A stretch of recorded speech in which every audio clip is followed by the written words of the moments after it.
need the key.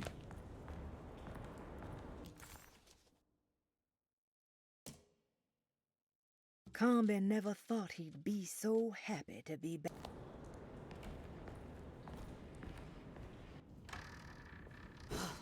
Got to be around here somewhere. He wouldn't leave this house. I don't know what to think anymore. You run into that detective fella? Who is he? Can he be trusted? I think he one of the good guys. Well, you know, like us. Will he be all right with her coming? Praise the mother. He don't need to know about all that. Just help the job. Just calm down. It ain't time yet. God, it hurts. As far as I can tell, Detective Combe seems to be solving problems, not causing them. Just be ready in case he starts anything.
Christ, what the hell was that?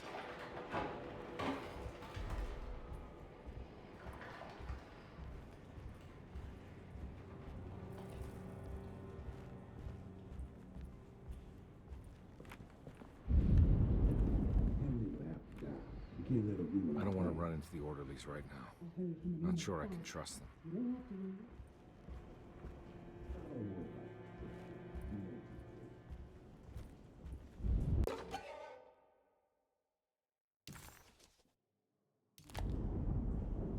I think Dr. Gray might be in there. Perfect time to snoop around his office then.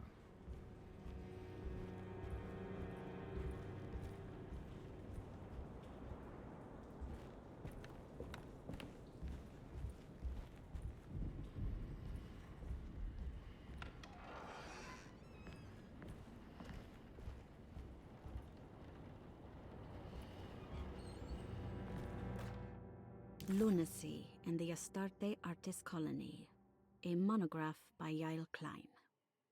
In early 1909, the old Derceto plantation outside of New Orleans was turned into an artist's colony.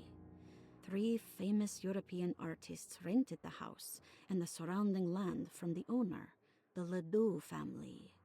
The colony was chiefly run by Sebastian Cortez, who was playfully dubbed the captain by his collaborators, William Arges and Heinrich Kassel. The colony existed for 6 years, until one day all 12 members disappeared without a trace. It is widely believed that their disappearance is connected to the disastrous hurricane that passed through on September 29, 1915, but nothing truly supports this claim. What is known is their frequent participation in New Orleans nightlife, their love for hosting parties, and their elaborate contributions to the Mardi Gras parades as the Pirates of Pontchartrain. Accounts of their lifestyle can be found in almost every gossip column. It can effectively be summed up as carefree and bohemian. In late June 1909, the name Astarte first appeared in the newspapers. Cortez said the name came to him as he was painting. There is never any claim to knowing about the ancient Phoenician fertility goddess with the same name before this time. His fellow colonist Heinrich Kassel did know, because he later produced sculptures that show clear references to ancient idols of the goddess. It's impossible to know for sure how this name suddenly made an appearance, but it is interesting because of Derceto's history. Even the name Derceto is the Greek name of a Syrian fertility goddess. In the case of naming the plantation, Derceto was certainly not an accident. We know that Elijah Pickford intended to build a temple for his cult, for he had distributed pamphlets 2 years prior to the purchase of the land, advertising his intentions. His followers were estimated to be almost 100 men and women, mostly sailors, Maroons, and Cajuns, when the plantation was built. To outsiders, Derceto registered as an ordinary slave plantation, which enabled Pickford and his flock to remain hidden for decades. The official story is that the cult lasted until 1862, when the Union Army came and burned down the plantation and scattered all who lived there. Following the Civil War, new people started to congregate in the ruins of Derceto to invent a new fertility goddess, the Shub-Niggurath. As much as Derceto is a particular name to have heard of, it's not entirely uncommon among the learned. Astarte is equally known and could have been subconsciously chosen by well-read artists. Shub-Niggurath is, on the other hand, very uncommon. Almost impossible that anyone in Louisiana would have heard that name. The name is referenced only in rare books like Unaussprechlichen Kulten and the Necronomicon, and is believed to be a bastardization of Arabic words meaning pertaining to the dark young.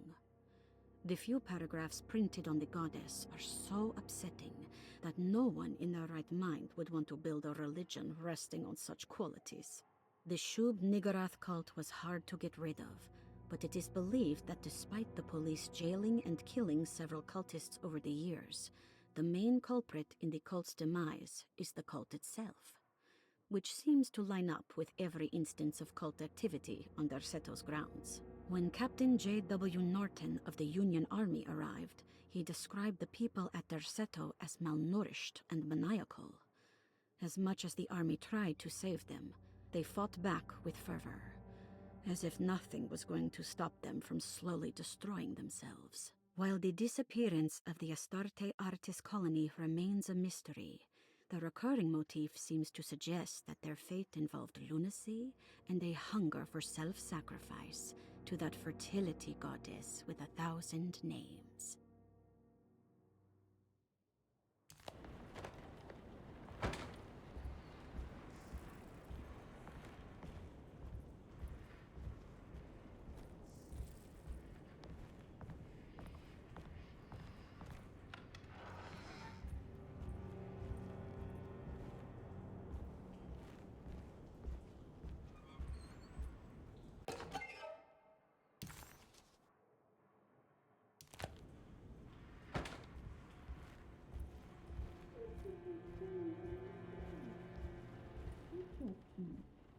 There is nothing that can stop us now.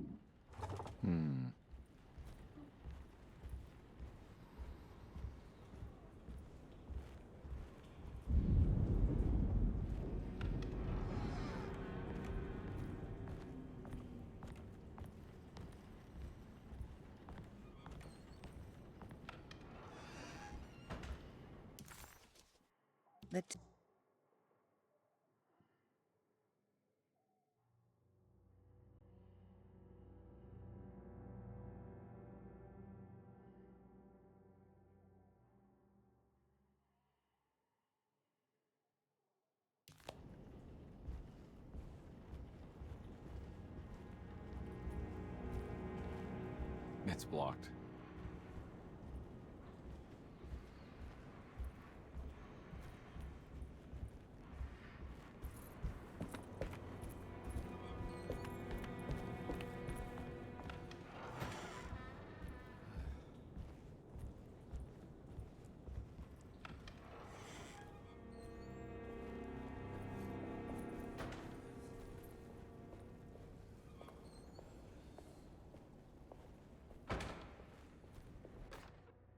Mrs. Thompson, I understand the last week has been busy. Under these circumstances, I find it important to remind you that Derceto's concerns are not a public matter. nor is it something that should upset you. Please continue your excellent work, and don't spend a thought on the death of Perosi, or, more importantly, the suicide of Cassandra Beauregard. They should mean nothing to you or the staff. I rely on your loyalty, and trust that your close kinship with the Tabois siblings will keep Derceto's secrets hidden. Dr. Gray.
There must be a spare key to Dr. Gray's office in here somewhere.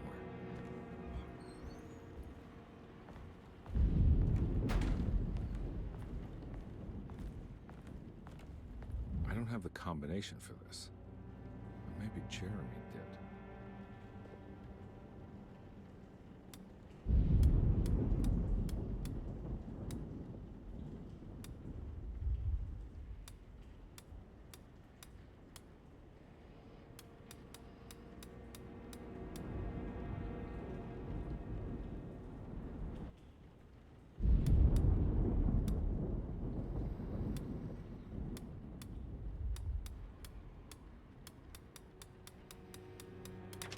It worked.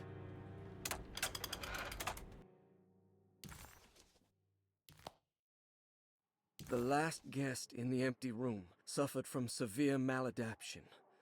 I must write this down, because if I understand the condition sufficiently, it could make me deny this fact at a later date, and there is reason for me to think I may come to suffer the consequences from this dysfunction, as some who came in contact with the guest seemed to adopt a new worldview in which everything was predetermined but broken.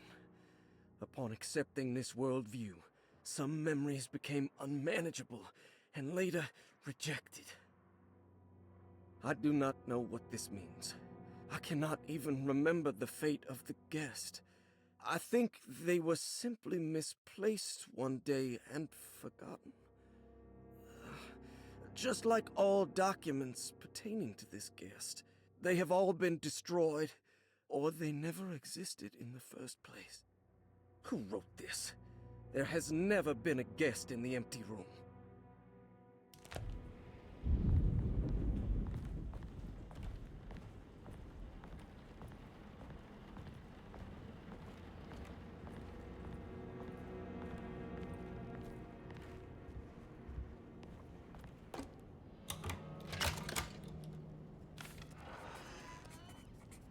Dr. Gray's office. Ultima. Dr. Gray was somehow mixed up in this business with the Dark Man, Detective Conby decided. He had to be. Either Dr. Gray was using the idea of the Dark Man to manipulate and torture Jeremy, or the Dark Man was an actual powerful being possessing Jeremy. And in that case, Dr. Gray was simply a stooge. Maybe both could be true at once. Conby felt his mind racing in all directions. No matter what, he had to find a way to break the pact. That was what Jeremy said was needed. It didn't even matter what was true or not. Self. Let's see if we can figure this guy out.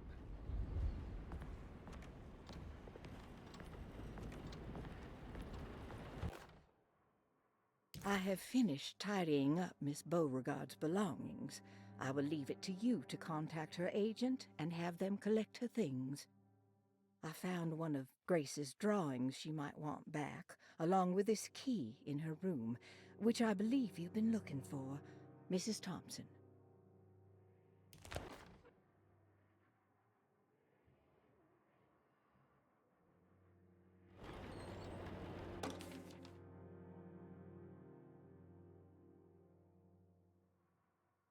This is where McCarthy has hidden my favorite young. It's very important.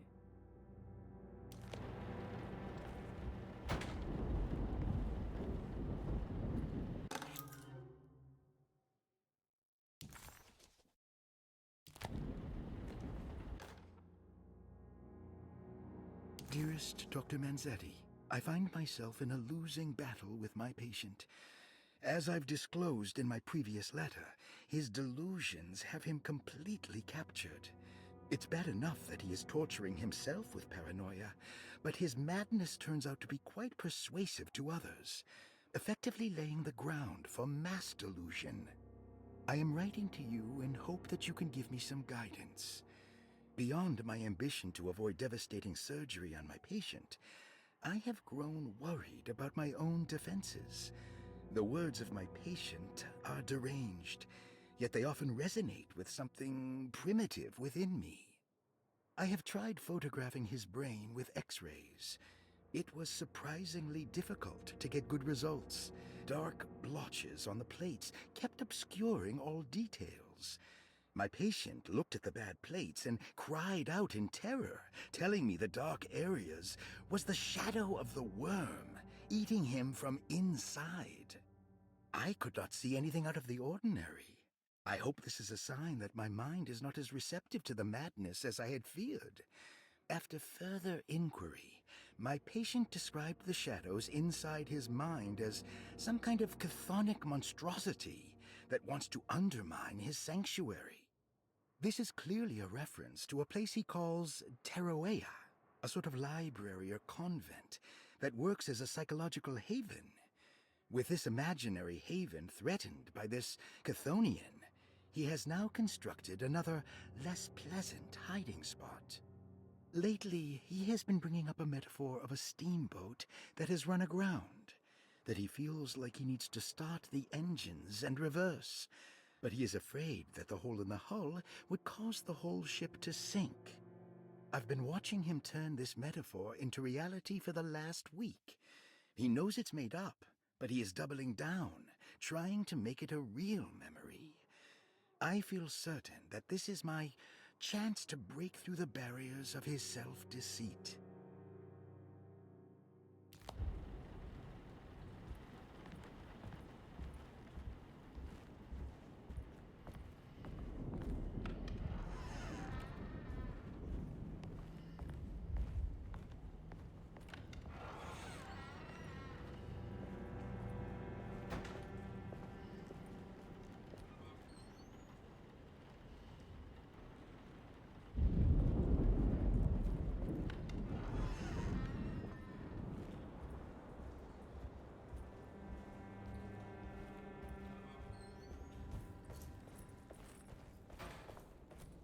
I need the key.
hypothetical psychosurgery based on the ideas by Burckhardt and the St. Petersburg research could end up saving Jeremy's mind.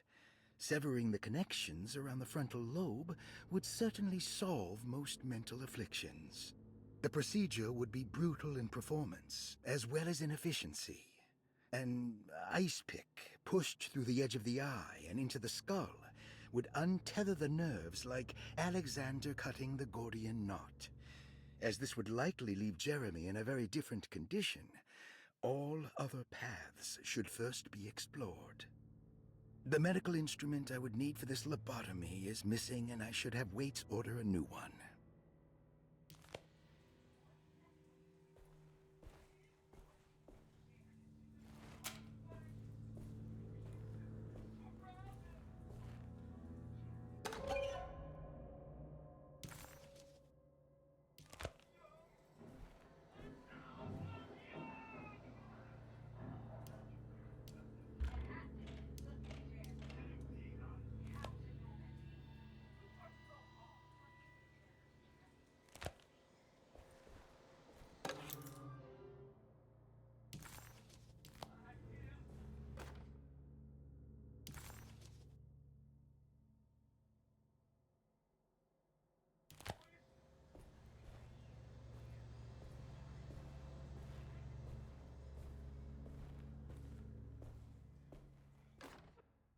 Radiography, patient Jeremy Hartwood, date June 14, 1930. Plates. Jeremy's skull proved difficult to capture properly. Partial radiographs worked best. A complete picture of the brain can be assembled by piecing 3 plates together. Observations. Even when looking at an assembled version, a shadow covers significant parts of Jeremy's brain. Possible tumor, but more likely that the equipment is failing. Jeremy reacted strongly to the pictures and claimed to see a giant clay worm eating and displacing his memories. Notes. While this exercise has left me nowhere closer to an answer, I feel confident that a Burckhardt lobotomy should sever all necessary parts.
Don't mind if I do.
That's better.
Why does this keep happening? What am I supposed to do?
And we're back here.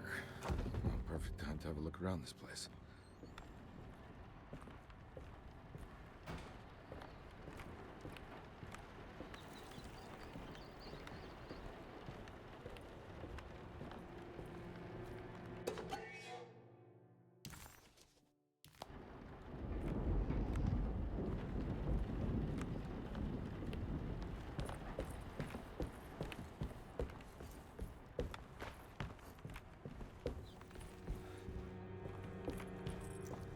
What is that?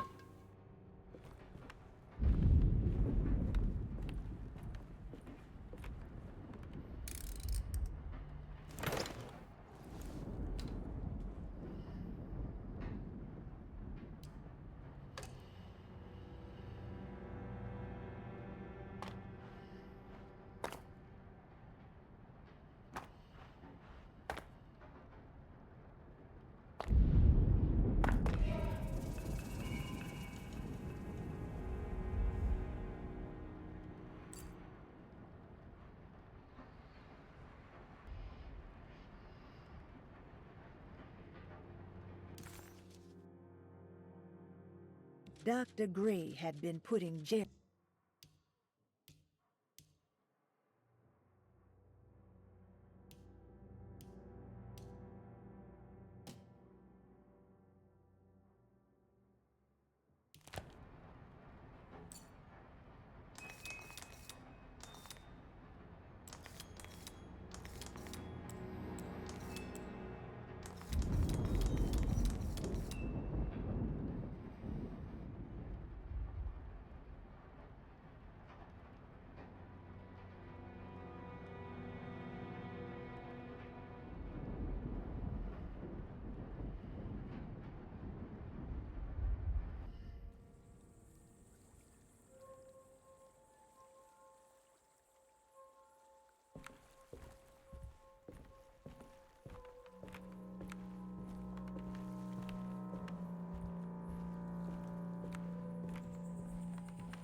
This is where Jeremy's hiding, right? Hello?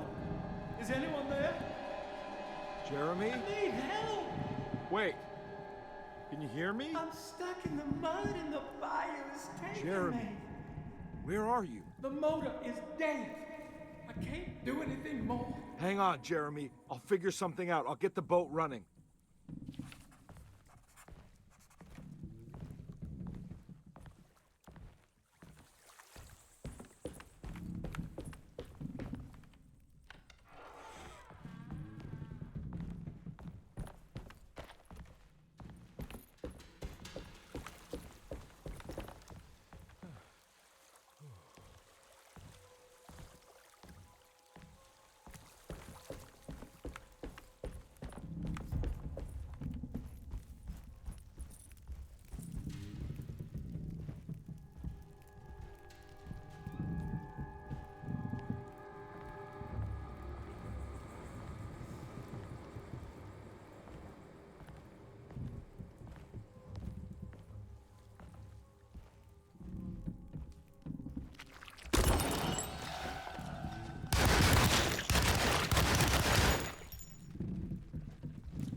The boat's wedged itself right into the bayou.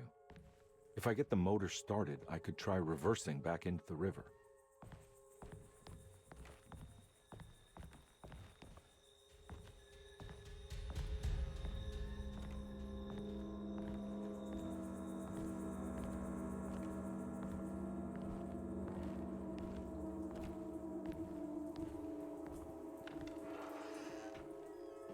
Jeremy, where are you?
The winch is powered by electricity. I need to find a way to turn it on before I can use it.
pretty weak. I just need something to break it.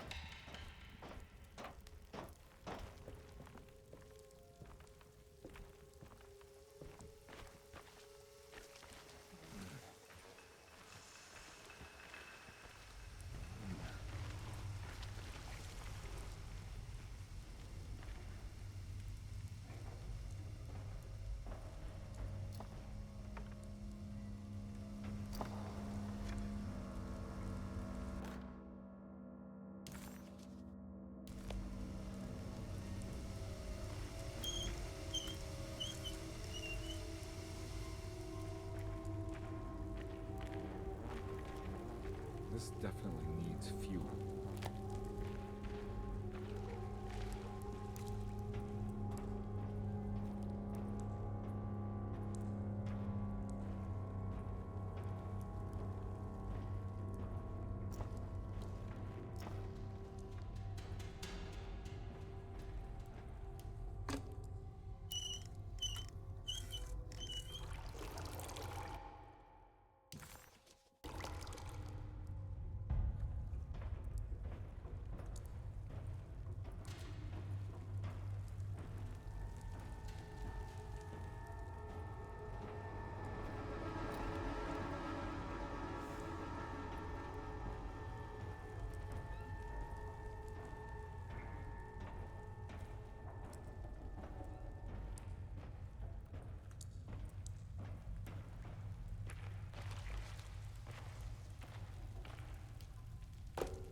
Whoa!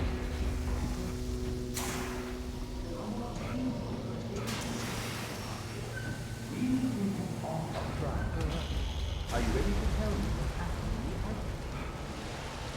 I put a rope around my neck, and then I strangled all life from my body.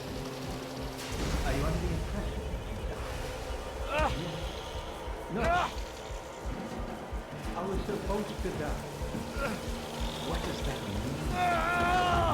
That you were supposed to die. I'm the catalyst. I had to die to make the story happen. What are you referring to, Jeremy? 30 years ago, Frederic needed me to die. You're not making any sense, Jeremy. Find your focus. Hey! I cheated everyone. I didn't play my part. Hey! I escaped Hey! my doom. My destiny. Again, find Hey! your focus. Hey, I'm right here. What the hell is going on? Now everything is wrong. Nothing is in Hey! place. I'm right here! Calm down, Mr. Conby. What do you want?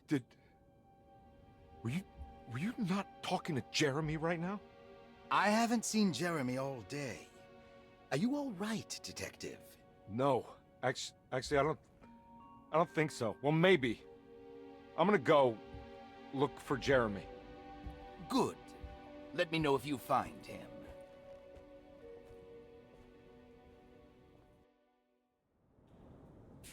That was Jeremy's self-deceit? A steamboat stuck in the mud? I'm not gonna pretend I understand any of that. What a bunch of psychoanalytic nonsense.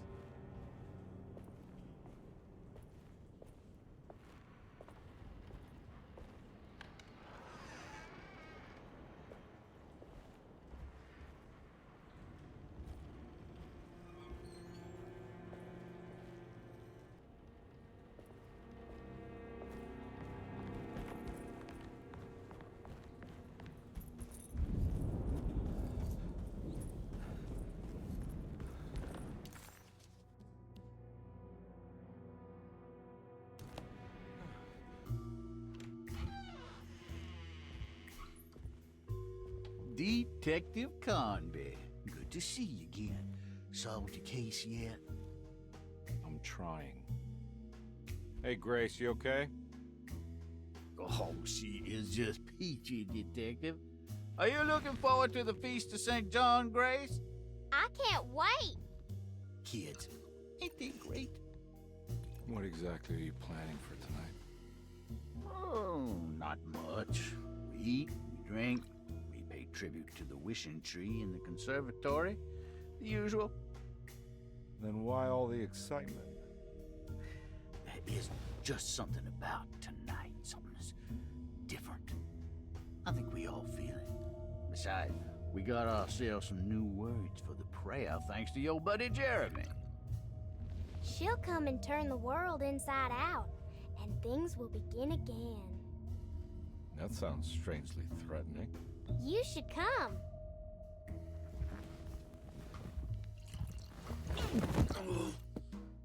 God damn it, Grace. Stay put for once.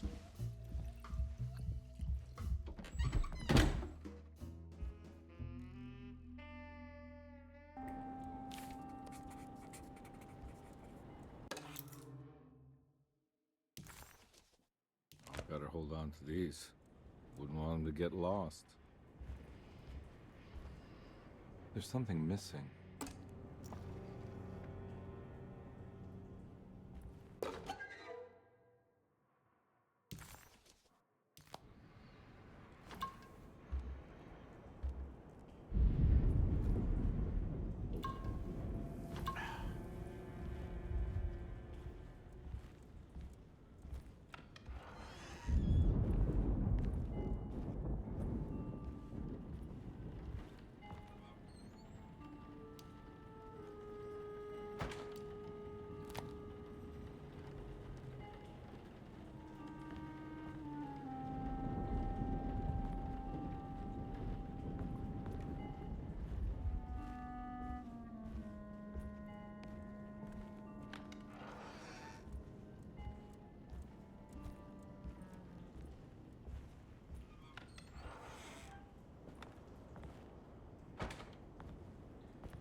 Jeremy knew that the only one who could help him now was the guest in room number 3. The room seemed to have been empty for so long. But that wasn't allowed to be true. The story needed to be different, to include something from the outside. He would bring the guest back to room 3 and show them what was in that safe. 913. But those were not the right numbers. That was the combination for the safe in the clerk's office.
No, no.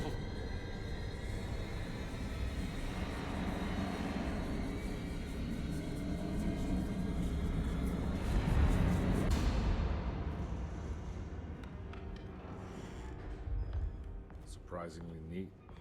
Maybe I've been selling that old barfly short.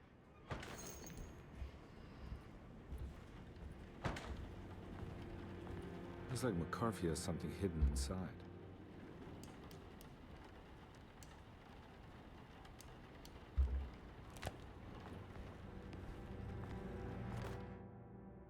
Sometimes I think this place makes me worse.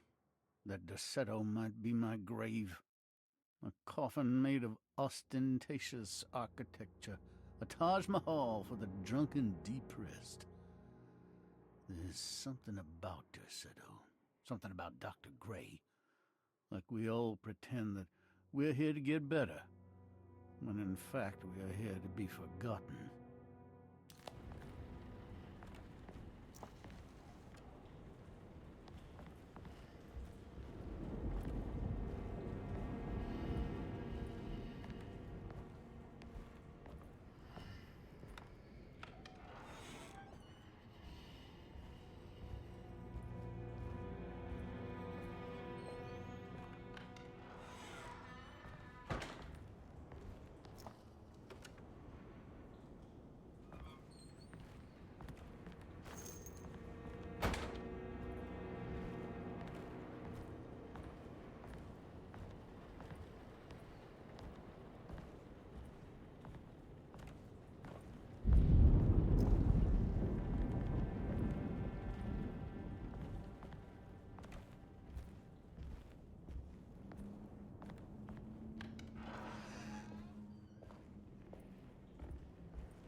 This is my room.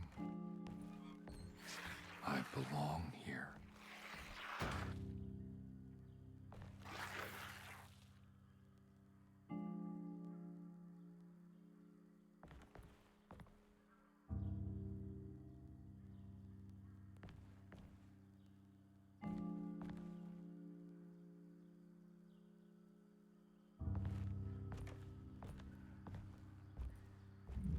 I know the combination. I carry it with me.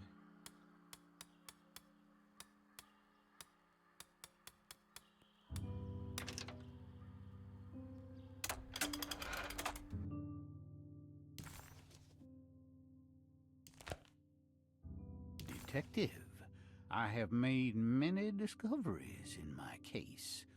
The child we want is safe, thanks to good people like me And you. We're so similar, but you don't see all the things I do.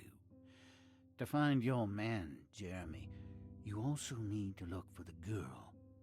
It has always been that way. The young deliver us all. You should have a look in my room. There's a piece of the puzzle you will need. Take care now. My coffee. How long have I been here?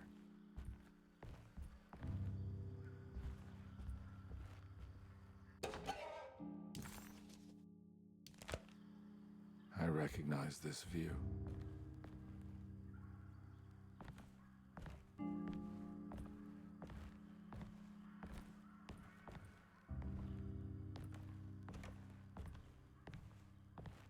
I know that number. Where's that from? I did this. I wrote that.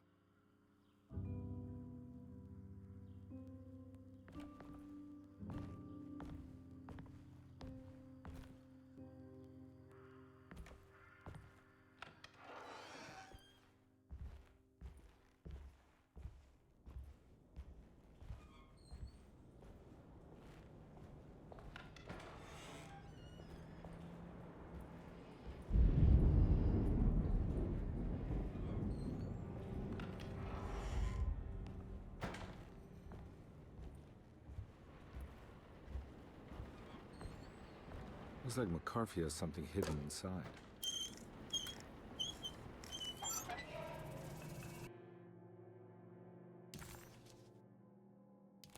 Why would McCarthy lock this up? Was he trying to keep Grace from completing the shape? If so, couldn't she have just made another drawing?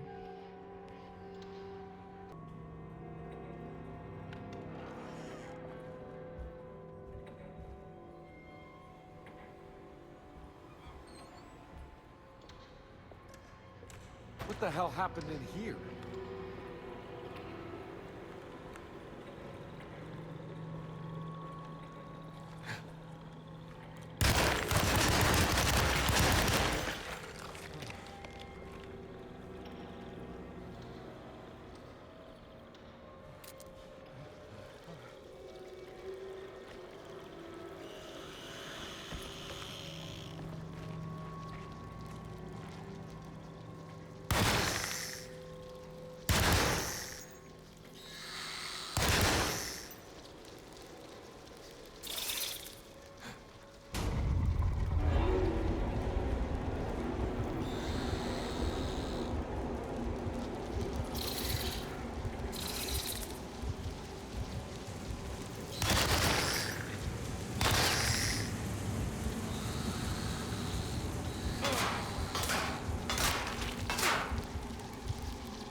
place looks familiar.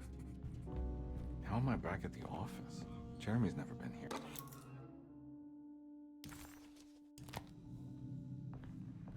That's me, isn't it?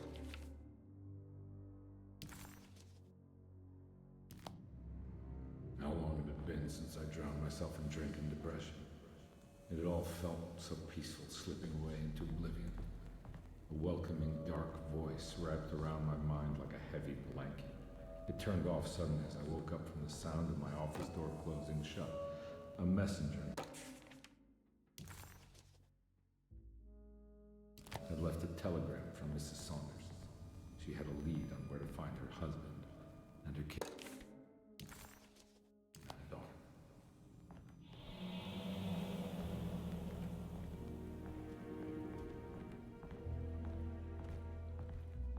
God, I used to drink so much back then. I think I need to figure out where I'm going first.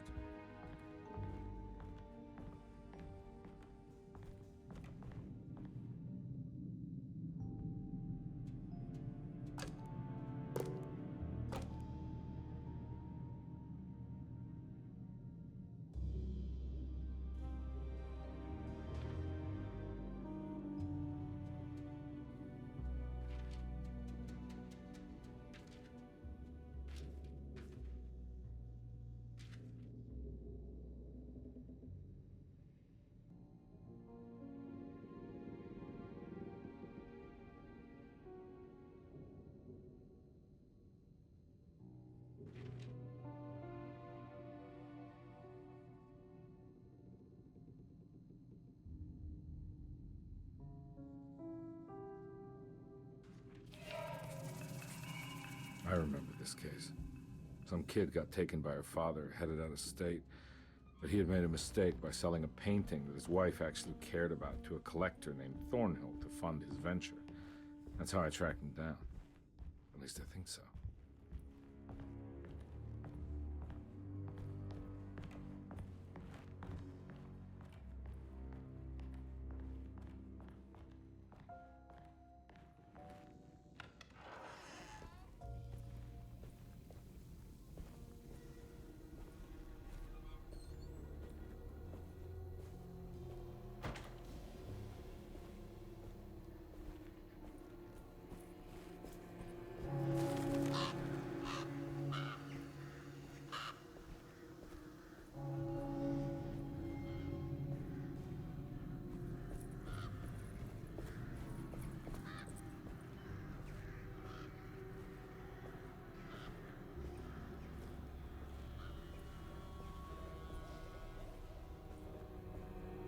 Thornhill wasn't a bad man, but he had principles keeping him from handing out information about his deals. So it needed some convincing.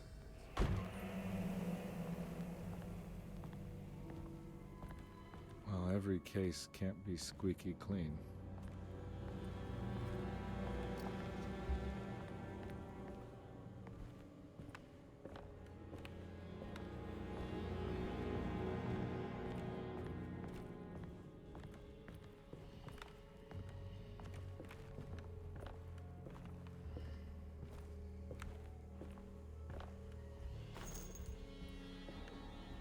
Mr. Saunders had sold a valuable painting to Thornhill, hoping the money would carry him to wherever he was going.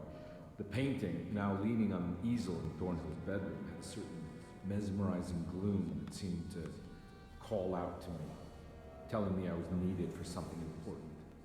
I felt myself falling into the painting, only being brought back by Thornhill, thrusting an address to a Hotel St. George into my hand and asking me to get the hell out.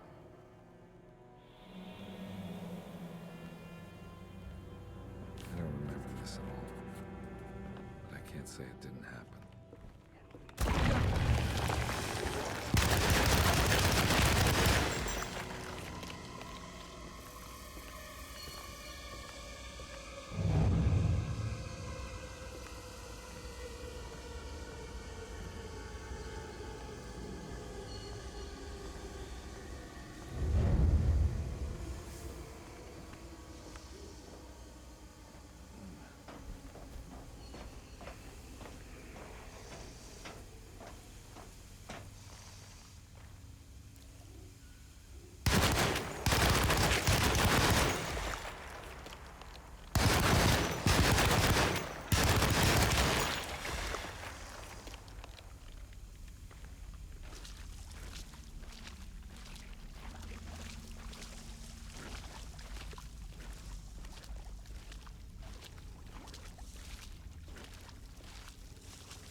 hotel, the Morton gang caught up.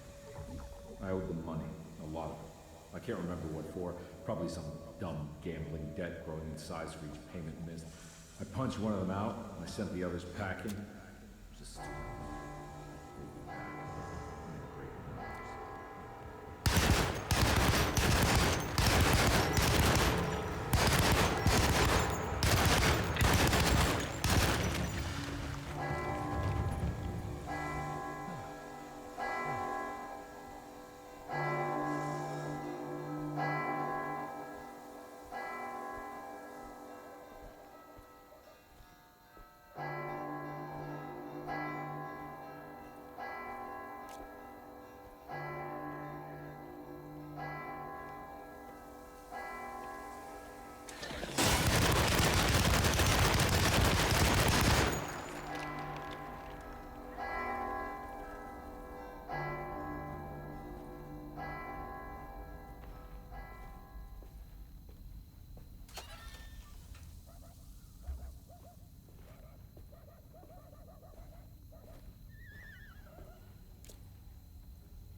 I found it. In the hotel ledger, I recognized the handwriting of the signature.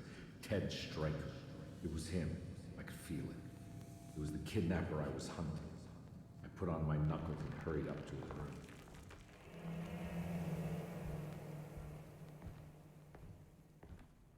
Something about that name, Ted Stryker, rings a bell. Feels vaguely familiar.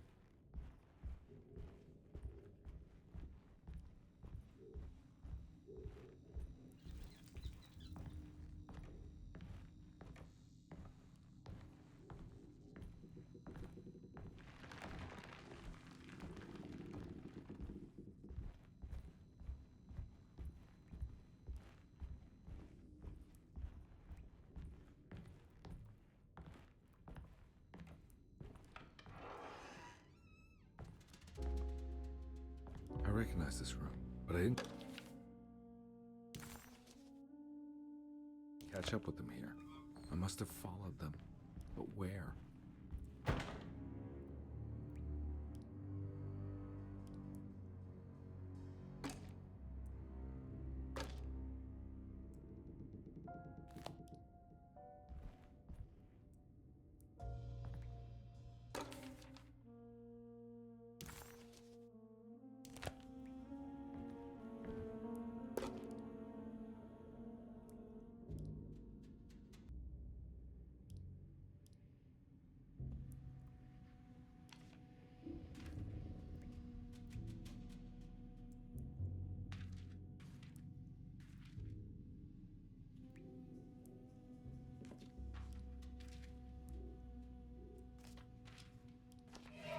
That's right, he was running away, ditching his old life and marriage in New Orleans to find something better in Tallahassee.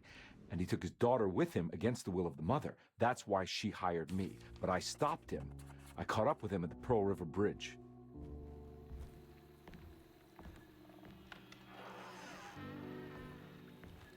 Pearl River.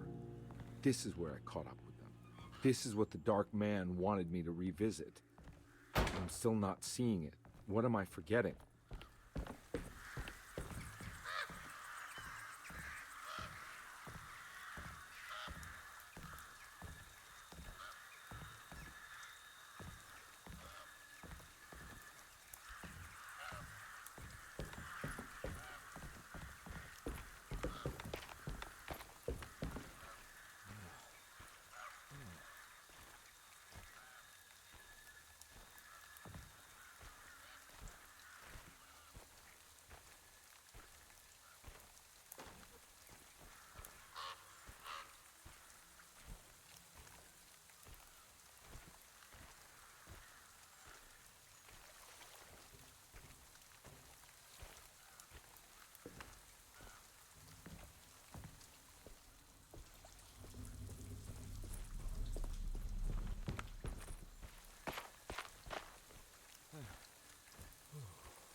can't believe I didn't recognize you. I looked a little different back then, I suppose. Was any of this real? How do you mean? This day, just... so much is happening. I can't... I think I've lost my head. Do you need me to apologize? I mean... I am sorry. I don't think I need to begin to explain. You're just a kid, Grace. I'm really sorry. I didn't mean for it to happen. Lies. More lies. No, really. I thought I was being a good guy by handing you over to your mother. I didn't know. I couldn't have known that she wouldn't care about you. I don't know how this works. What is this for? Some form of admission of guilt. Maybe acceptance. It's what the Dark Man wants. I guess we just watched my father die again then. You think he's alive? I know he is. He's down there, scared that he won't be able to get out. That he will drown with his daughter again. What are you saying? We gotta save him. We? Do it yourself. I'm down there with him, remember?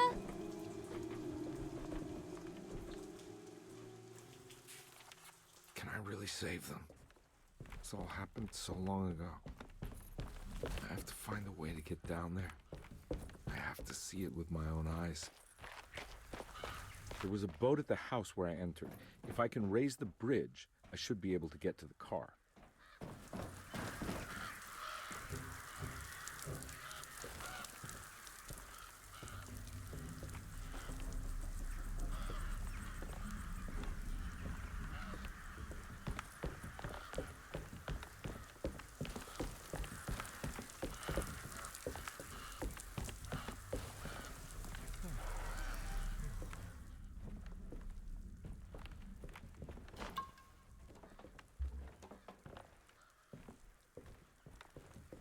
This must be where the bridge is operated.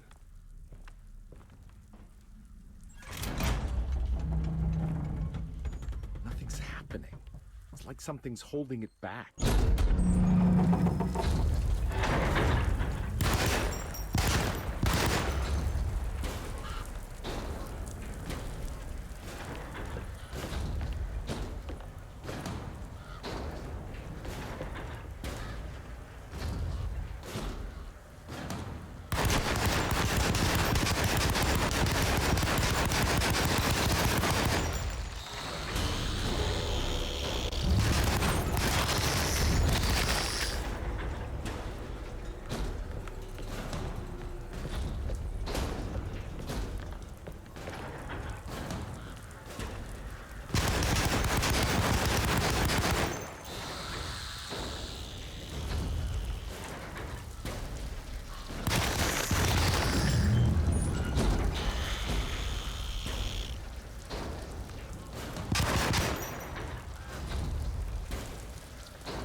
Carnby, are you okay? Don't leave me alone. What the hell have you been doing? What's going on here? Look at this mess! I'm sorry, Mrs. Thompson. Don't make me kick you out of this house. Now get out!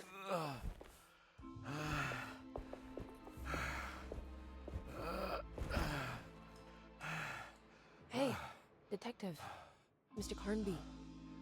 I'm really worried about you. I'm okay. I just need to catch my breath for a moment.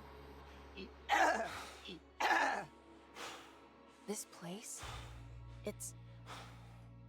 There are some very disturbed figures around here. And I don't think it's just the patients. I've been reading some things about how Derceto has a deranging effect on people. I think it might explain things. What? Just take it easy, okay? I'm gonna go find a way into Dr. Gray's apartment. I want to know what he's hiding. Emily, don't worry. I think I'm close. I'm gonna set everything right. Just be careful.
Detective, am I glad to see you. Lock the door, will you? I don't think Dr. Gray would appreciate us snooping around. What's going on here? This feels so strange.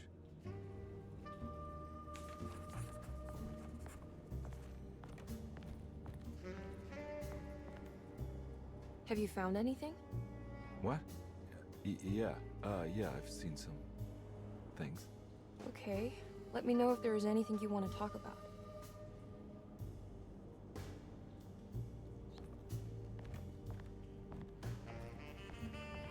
There's a book missing.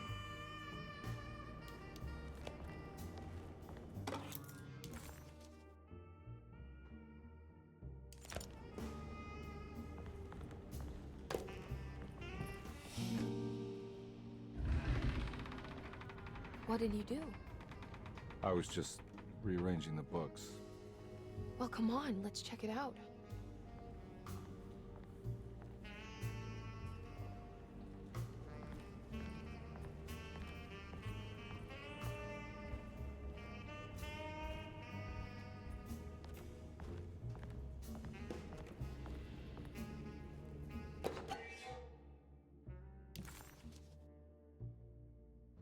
Hey.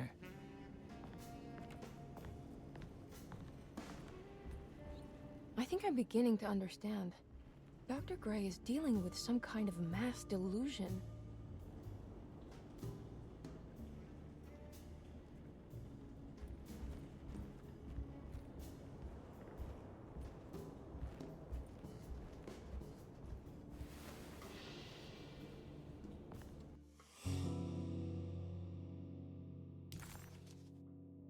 Huh. Has that been there this whole time?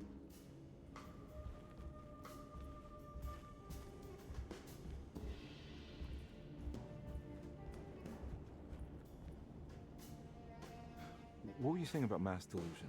Derceto seems to have a deranging effect on people living close by. It has a history of creating cults devoted to some nature goddess. Even the name Derceto refers to the cult existing here before the Civil War. Derceto was the name of an ancient fertility goddess worshipped in Syria. Dr. Gray and his friends, however, seem to prefer the black goat of the woods with 1,000 young, or Shub-Nigroth. And that name can only have come from my uncle's twisted mind.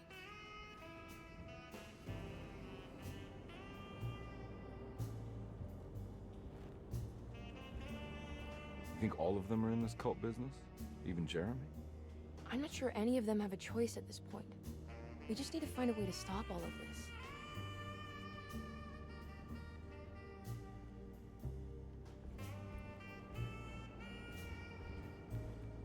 I've been so busy trying to free your uncle from the promise he made to the Dark Man. I guess I kind of just let everything else go.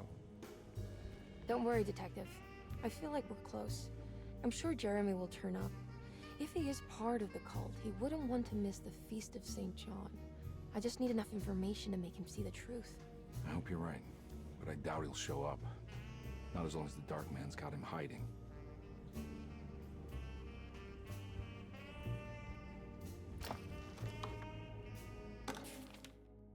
Good to finally meet you, Mr. Hartwood. I'm here on the behalf of your brother Philip. You were expecting me, weren't you? Yes. You're from Derceto, no? That's right. I just wanted to ask you a few questions to see if there is anything I can do to help you and your family. Okay. I understand you're full of imagination. You make up a lot of things. I suppose. And you obsess over them, blurring reality and fiction. Sometimes. Do you want to tell me about the Dark Man? No. No, I don't. That's all right. Perhaps there is something else you can tell me. Something you know to be made up, but you hold dear.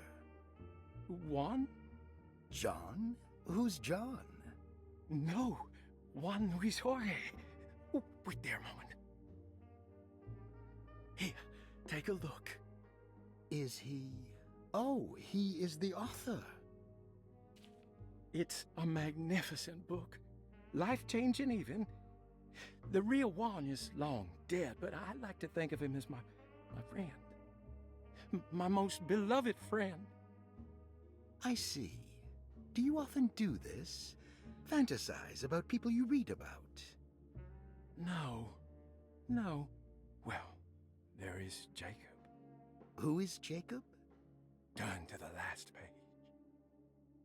Oh, it's a newspaper article. The Prisoner of Ice, Jacob van Ostad. Is he also your beloved friend? Oh, no, Doctor. Not at all. He is the fire that fights fire.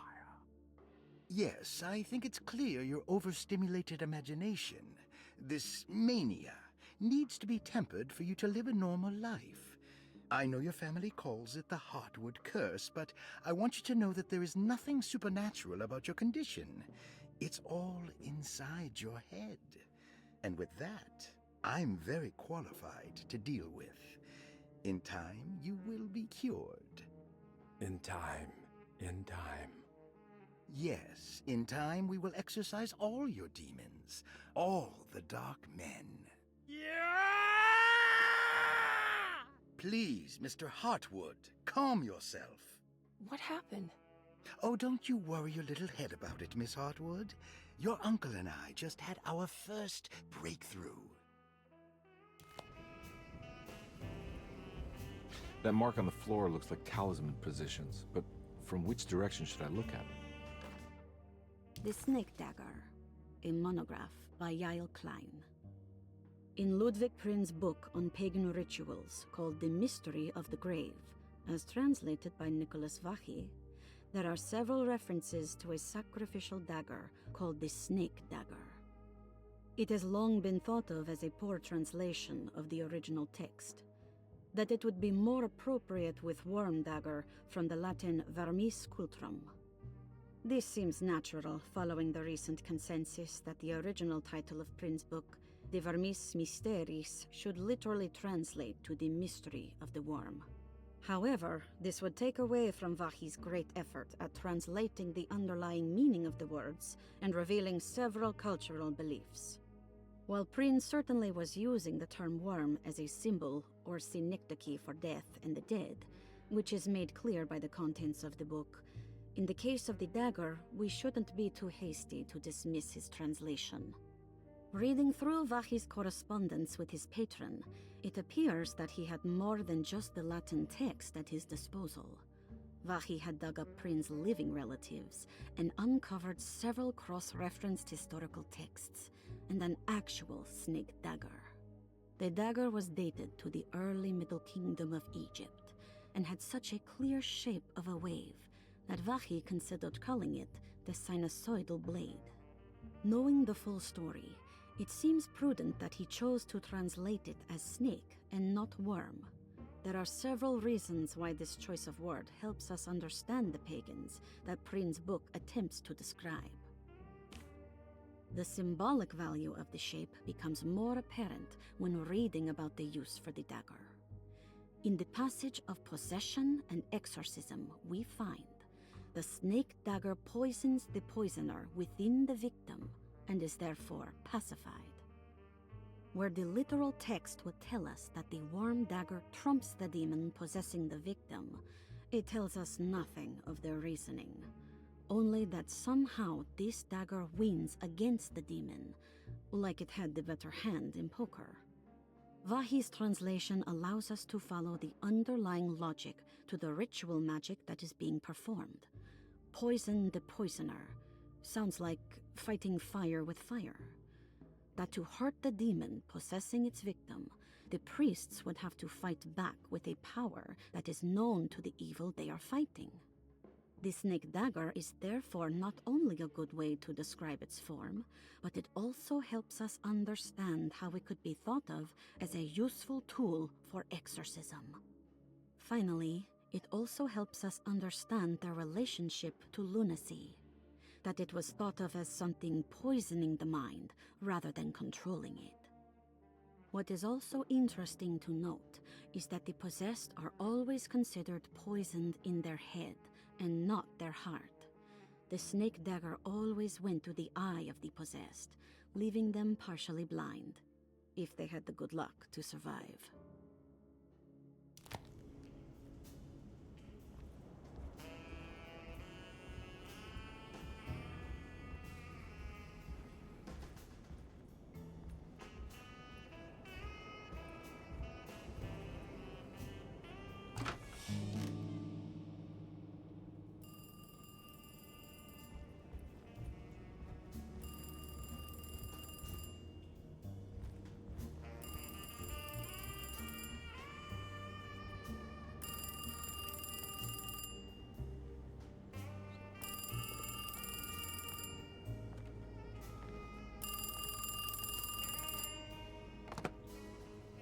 Hello?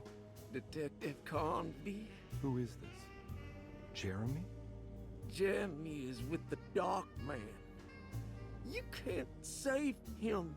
Well, I've done everything he wanted so far, and there's just one more thing on the list. I expect him to keep his promise and return Jeremy unharmed. Get out, Detective, while you still can.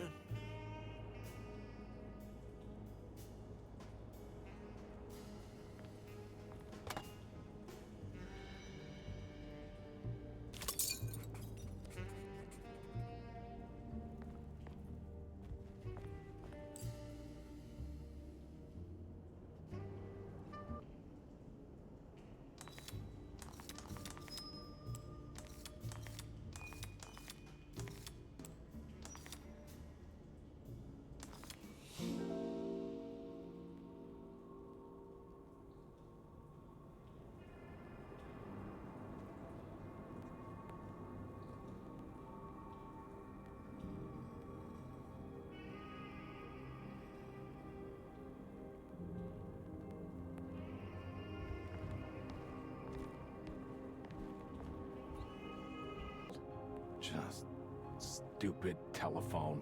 I know. I tried calling the police earlier. The telephone is completely dead. It's not... Yeah, no, the telephone isn't working.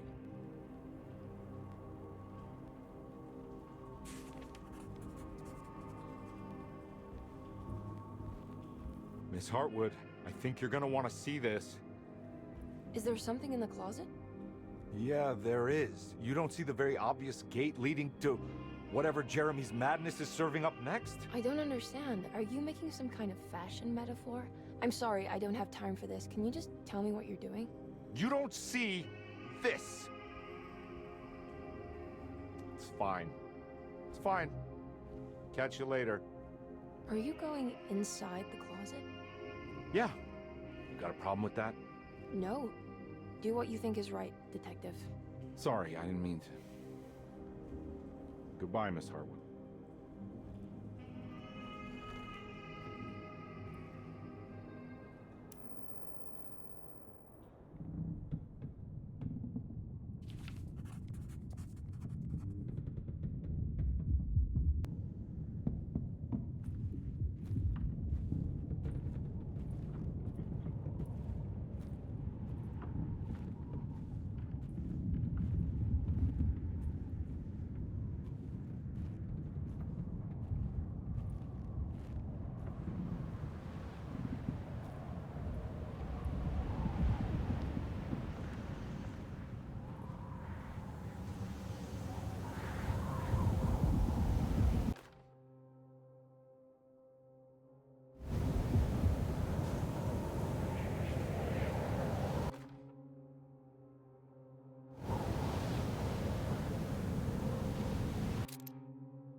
We found the ancient stellarium perched on a cliff facing the Arctic Ocean after a day of sailing due north of the Eskimo encampment.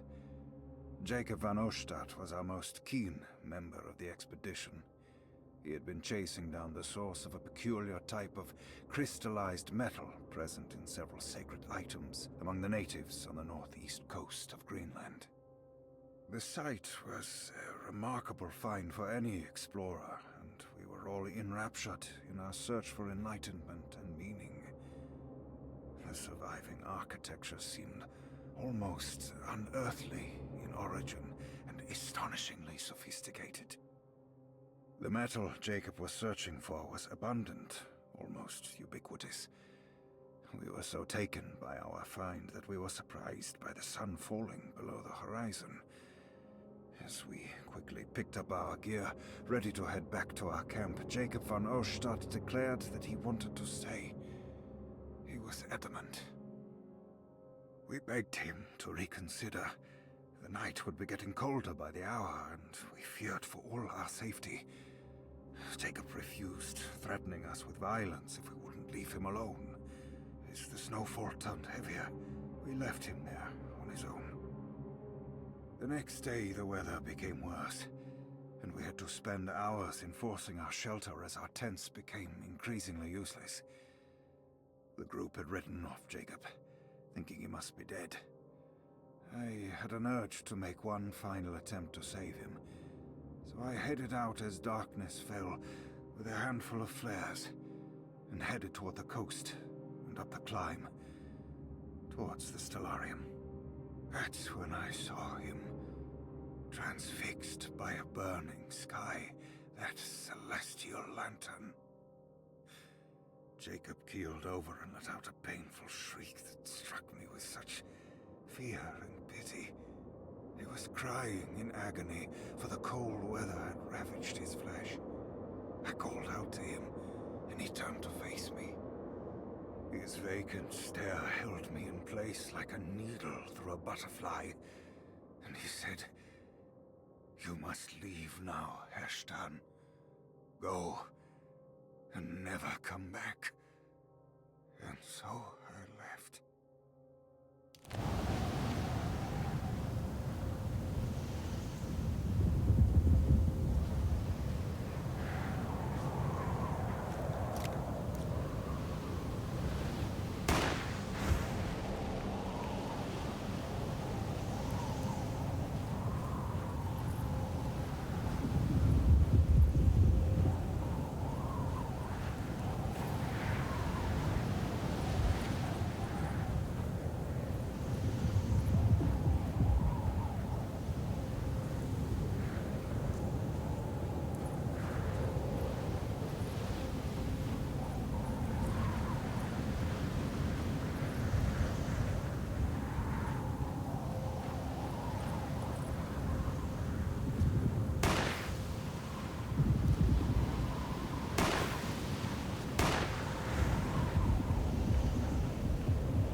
Hey, you!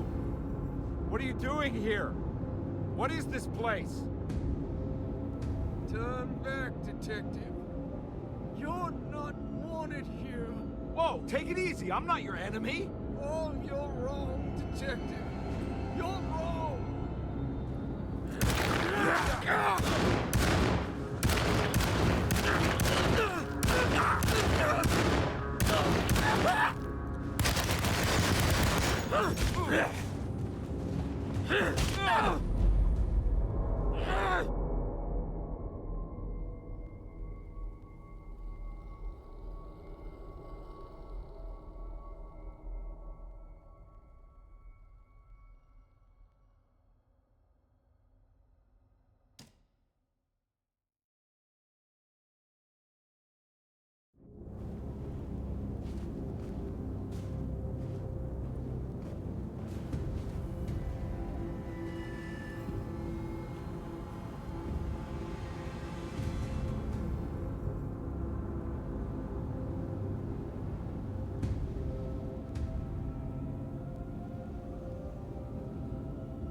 Hey, you!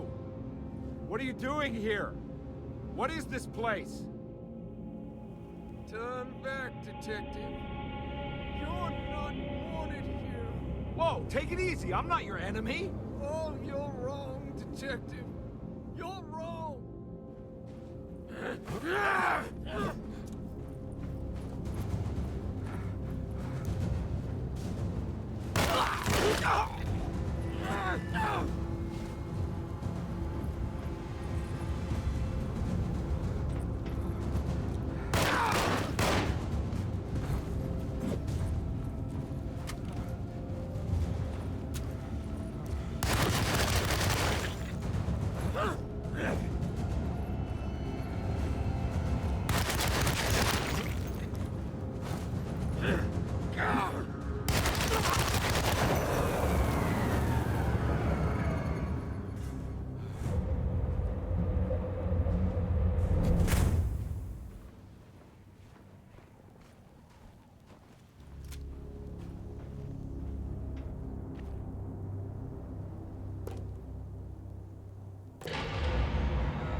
Figured you wouldn't want your stars aligned, Jeremy, or maybe that is what you need to temper that mania of yours.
God's sake, stay dead, will you?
Jeremy?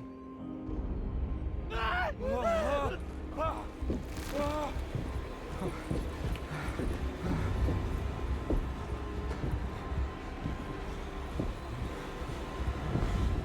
did everything! Aren't you happy? Stupid charlatan! What more do you want from me?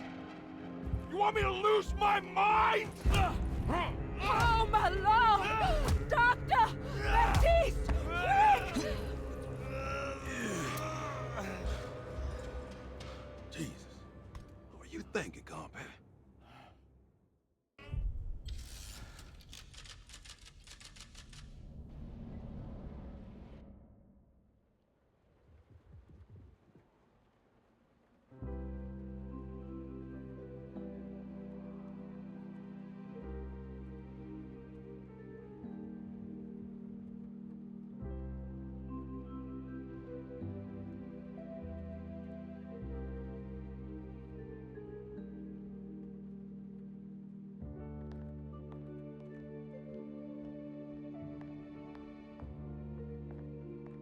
You awake? You are awake. Mr. Conby's up. Hey, buddy! I thought you'd be knocked out for the rest of the night. Come on out and join us, will you? I'll save you some gumbo. Good to have you back. You gave us all a good scare. What happened? You had a psychological breakdown. Sorry for manhandling you, but you're being violent. You stabbed Jeremy and then punched Dr. Gray. Are they... okay? Jeremy's a little strange, but everything's back to normal. Really? All thanks to you, combat. You want to try standing up?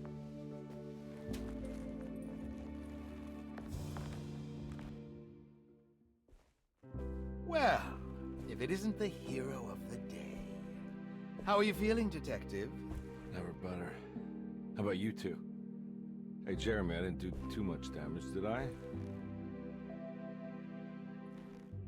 Things are fine. Very quiet. What's up with him? Painkillers? No. You see, despite you having the finesse of a one-eyed butcher, you managed to lobotomize dear Jeremy. I did what? It's actually quite impressive. It's not like I hadn't considered it myself. I just wish Jeremy could have been helped without reducing his personality to that of an oyster. But he's gonna live. Of course. As long as someone keeps feeding him, he'll outlive the best of us.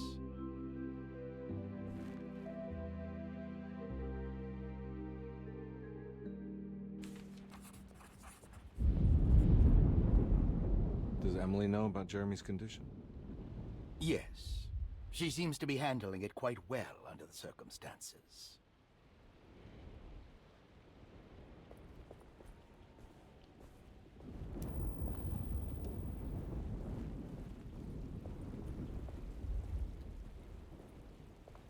Good to see you back on your feet, Detective. Have some gumbo. Thanks. I'll save it for later.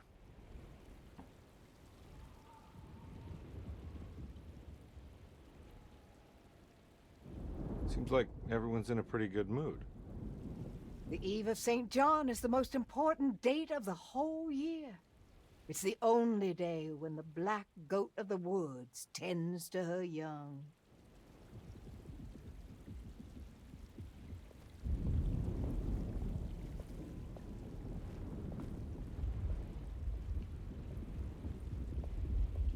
All right, tell me, what the hell's about to happen here? Every year we have a little turn the page ceremony by the tree. It's symbolical. It's like life has its cycles of grief and happiness. You know?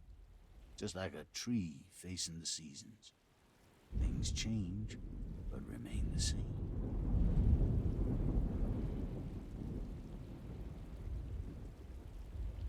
So this is basically New Year's Eve, but with a tree metaphor. Exactly. You're so smart. It's about starting again. I mean, who could use a positive message like that more than a bunch of lunatics like us?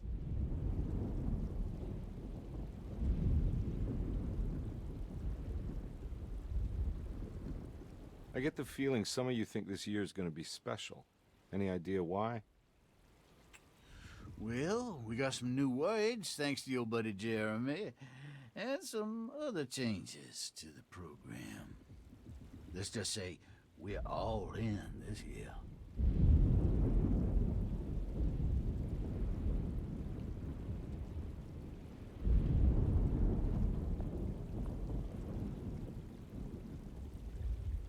That is one impressive tree.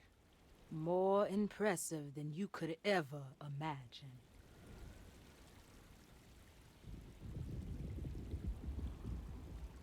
So how does this all work? You dance around chanting? For the ritual, I mean? Stay and find out, Detective. It might just do you good.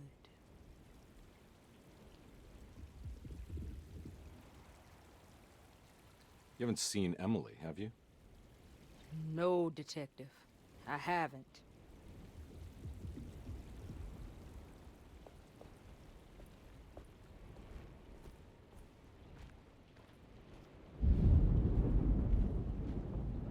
Hey, kid.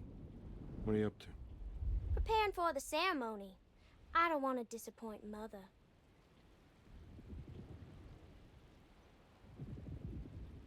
What's your part in this? I'm the Cabernet Corn. It's very important. Only I can settle our debt.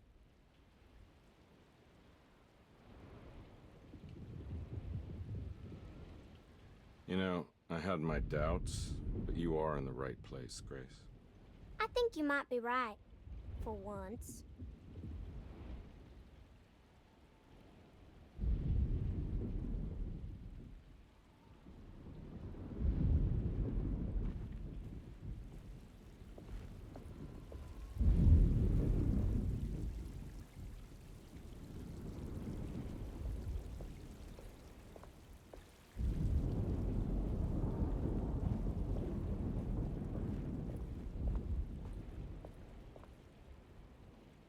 What are you looking for? Just keeping an eye out for the storm. Radio says it could be a wild one. You don't know where Emily is, do you? She's packing some of Jeremy's things. Said she wanted to take them away. I'm sure she'll come and get you when she's ready.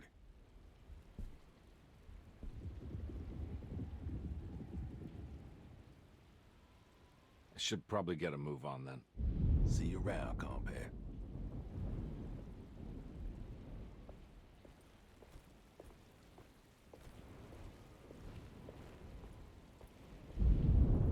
I'm gonna go look for Emily.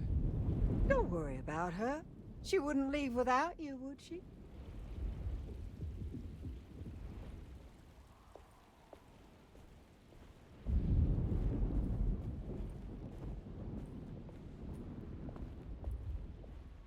Does she still want to take Jeremy away from Derceto? I will have to insist that you do. This is not that kind of institution.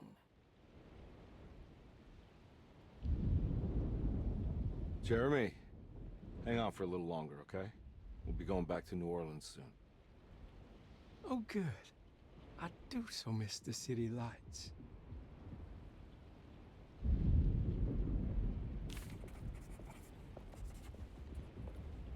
Case closed.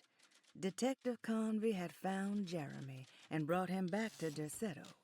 He worried that Emily wouldn't be all that happy with his performance, considering Jeremy's impromptu brain surgery. Maybe she would refuse to pay him in full.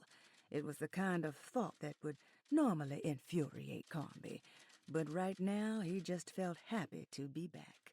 No matter if he would be seeing the $150 or not, he couldn't wait to rendezvous with Emily and go back to New Orleans.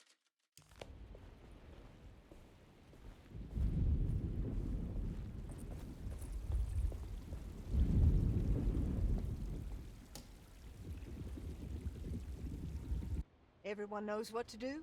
Y'all know the new words. Mrs. Thompson, we talked about this. I'm not sure everyone is comfortable. Doctor, I insist.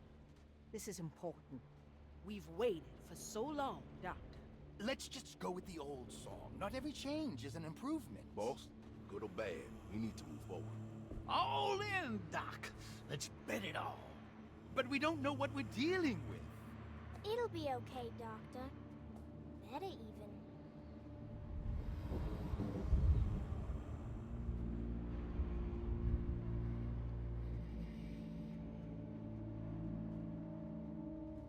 Ever there praises and abundance to the black goat of the woods. Hear us, mother. Take pity on us. Take pity on us. Ever Hear there us, praises mother, and praises and abundance to the abundance, black black goat goat of of the the woods. woods. On us. Hear us, mother, and take pity on us. Take pity on us. Ever there's praises and abundance to the black goat of the woods. Hear us, Mother.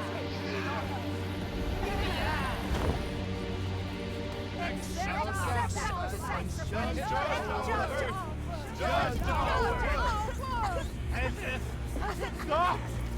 Are you crazy? This here's what needs to happen, Convy. Grace, stop! Stop!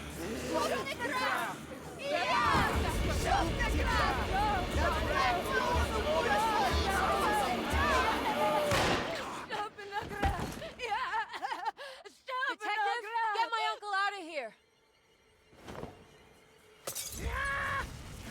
Jeremy, come with me. Get over here. Jeremy, come with... Jeremy, come here. No! There has to be another blood! We're doomed!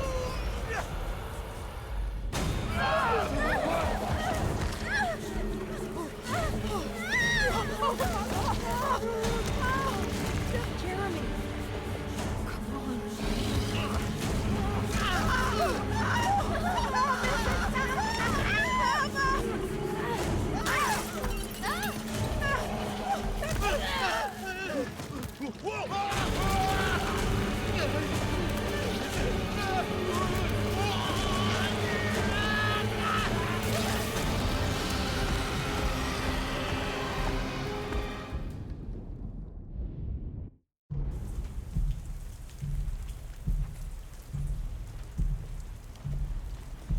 I can't let that monster leave Derceto. I have to stop it.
Detective! Oh, what the hell was that?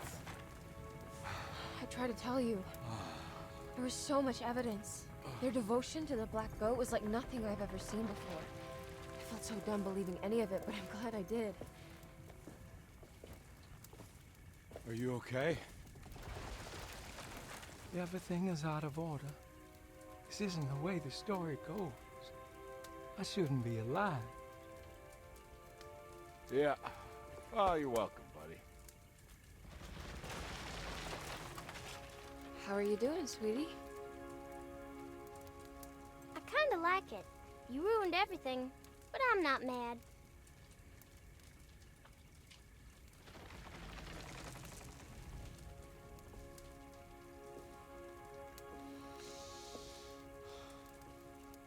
All right, you ready to head back to New Orleans? Come on, Jeremy. We're leaving. Can I come? I thought you said you didn't need saving. Don't leave her. She's important. Of course we're taking her with us. Yay, I'm important.